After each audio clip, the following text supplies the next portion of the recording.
ब्रेकनंतर prime time मध्ये आपलं पुन्हा एकदा स्वागत। मुंबईची शान मानल्या जाणाऱ्या प्रसिद्ध जुहू चौपाटीवर कचऱ्याचं साम्राज्य आजही कायम असल्याचं विदारक चित्र समोर आलंय।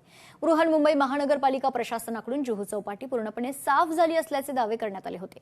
पालिका प्रशासनानं व्हिडिओ आणि फोटोच्या माध्यमातून चौपाटी स्वच्छ झाल्याचे दाखवलं असलं तरी प्रत्यक्ष परिस्थिती मात्र पूर्णपणे वेगळी आहे। लोकशाही मराठीनं सलग 20व्या दिवशी केलेल्या रिअॅलिटी चेकमध्ये पालिकेचे दावे सपशेल फोल ठरलेले आहेत। पाहूयात।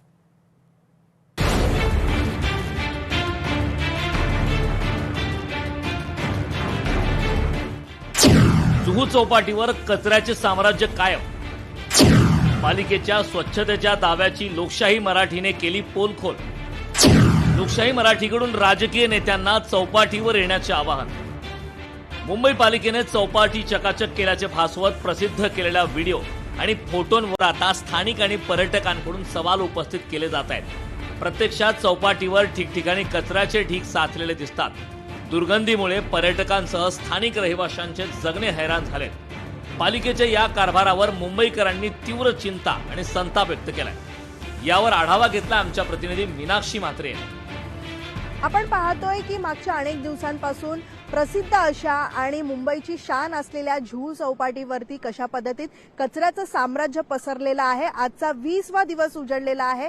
लोकशाही मराठी म्हणून आम्ही या सगळ्याच परिस्थितीचा आढावा घेत आहोत, रिअॅलिटी चेक करत आहोत। मात्र पालिका प्रशासनाकडून अनेक दावे केले जात आहेत। हे दावे आजही फोल ठरताना पाहायला मिळत आहेत। आपण पाहतोय की पालिका प्रशासनाकडून काही व्हिडिओज जे आहेत ते पोस्ट करण्यात आले होते, जिथे कचरा नाहीये तिथले हे व्हिडिओज दाखवण्यात आले आणि मात्र आपण पाहतोय की तिथे देखील एक मोठा दावा पालिकेने केला। मात्र तो दावा देखील फोल ठरताना पाहायला मिळत आहे, कारण मोठ्या प्रमाणात प्लास्टिकचा कचरा टनभर आजही आपल्याला दूरवर पाहिलं तर आजही पाहायला मिळतोय। आरोग्याचा प्रश्न गंभीर बनत चाललेला असताना मात्र पालिका प्रशासन प्रत्यक्षात काम करण्याऐवजी प्रसिद्धीच्या या सगळ्याच फेऱ्यात अडकलेलं पाहायला मिळत आहे। कारण लोकशाही मराठीच्या या संपूर्ण माहितीनंतर किंवा मग इथल्या रिअॅलिटी चेक नंतर प्रशासनाला पूर्णपणे जाग आजही आलेली नाहीये। तर पालिका प्रशासनाचा हा निष्काळजीपणा आणखीन किती काळ सहन करायचा, असाच हा मोठा प्रश्न आजही उपस्थित होत आहे। कुणाच आपण पाहतोय की प्रशासनानं ही दिशाभूल न करता त्वरित या सगळ्याच गंभीर परिस्थितीकडे लक्ष देऊन मात्र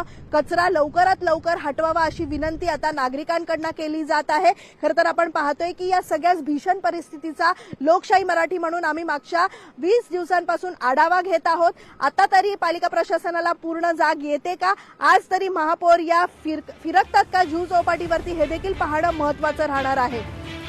विशेष म्हणजे या कचराग्रस्त जुहू चौपाटीजवळच भाजप खासदार नारायण राणे यांचा बंगला आहे। तसेच राज्य सरकारमध्ये मत्स्य व्यवसाय हे महत्त्वाचे खाते नितेश राणे यांच्याकडे। समुद्राशी आणि किनाऱ्यांशी थेट संबंध असणारे खाते स्वतःच्या घरात असूनही या विदारक परिस्थितीकडे प्रशासनाचे आणि लोकप्रतिनिधींचे दुर्लक्ष का, असा रोखठोक सवाल आता स्थानिक नागरिकांकडून विचारला जात आहे। किनाऱ्यांची ही दुर्दशा पाहता लोकप्रतिनिधी तरी या गंभीर परिस्थितीची दखल घेऊन काही पावले उचलतील का, की मुंबईकरांना या दुर्गंधीतच दिवस काढावे लागतील, असा प्रश्न आता उपस्थित होतोय। मैं बीएमसी को हाथ जोड़कर रिक्वेस्ट करूंगा, क्योंकि इससे बीमारी फैलने का खतरा है बहुत। और आम सिटीजन यहाँ रोज सुबह चलते हैं, हमारे ऐसे नौजवान बड़े बुजुर्ग सब चलते हैं यहाँ पे बीच के ऊपर। बीमारी फैलने का बहुत खतरा है और ये सब कचरा जो है, ये गंदगी बहुत डेंजरस है हमारे समाज के लिए। दाखवा, हे सर्व दाखवा जरा, त्यांना जाग येऊन द्या। महापालिकेला जाग येऊन द्या। महापौर बसले, ते म्हणतात साफ झाले, हे झाला, काही एक झालेला नाहीये।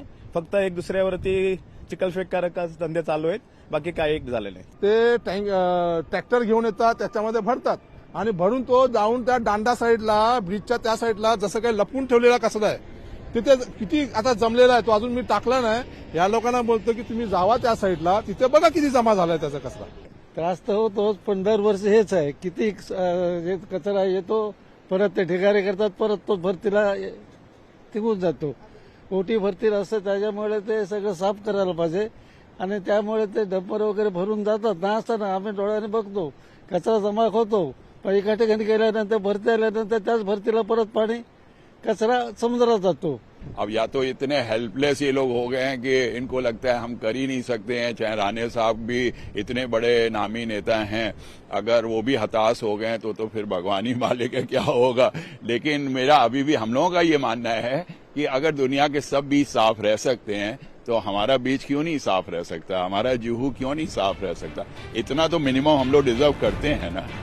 पालिकेकडून जुहू चौपाटी पूर्णपणे स्वच्छ झाल्याचे फोटो व्हिडिओ सोशल मीडियाद्वारे सादरीकरण. 20व्या दिवशी चौपाटीवर कचऱ्याचे साम्राज्य कायम. दिशाभूल करणारे दावे थांबवून पालिकेने प्रत्यक्ष ठोस कारवाई करण्याची स्थानिकांची मागणी. मत्स्य व्यवसाय मंत्री नितेश राणे आणि खासदार नारायण राणे या परिस्थितीची दखल घेणार का? आता केवळ दाखवण्यापुरती स्वच्छता मोहीम न राबवता पालिकेने यावर कायमस्वरूपी आणि ठोस उपाययोजना करणे गरजेचे आहे. जुहू चौपाटीवरील कचऱ्याचा मुद्दा लोकशाही मराठीने गेल्या 20 दिवसांपासून लावून धरलाय. याबाबत पालिकेला जाब विचारला असता पावसामुळे कचरा अधिक येत असल्याचे थातूरमातूर कारण पालिकेकडून देण्यात आले. मात्र हा कचरा समुद्रात जाण्यापासून त्याला रोखण्याची कोणतीही यंत्रणा आज मितीस पालिकेकडे नाही. हे मुंबईकरांचे दुर्दैव म्हणावे लागेल. लोकशाही मराठीने मुंबईच्या महापौर आणि पालिकेच्या आयुक्तांना लोकशाही मराठी सोबत चौपाटीवर येण्याचं खुलं आवाहन केलंय. स्थानिक नगरसेविका आणि आमदार यांनीही याची योग्य दखल अद्याप घेतलेली नाही. यावरून पालिकेची याबाबतची अनास्था अधोरेखित होते. पालिकेचा दावा खोटा असल्याचं उघडकीस आल्यावर आता तरी संबंधित खात्याचे लोकप्रतिनिधी या समस्येकडे गांभीर्याने पाहून तातडीने कारवाईचे आदेश देतील का, याकडे संपूर्ण मुंबईकरांचं लक्ष लागलंय. मीनाक्षी म्हात्रे, लोकशाही मराठी, मुंबई.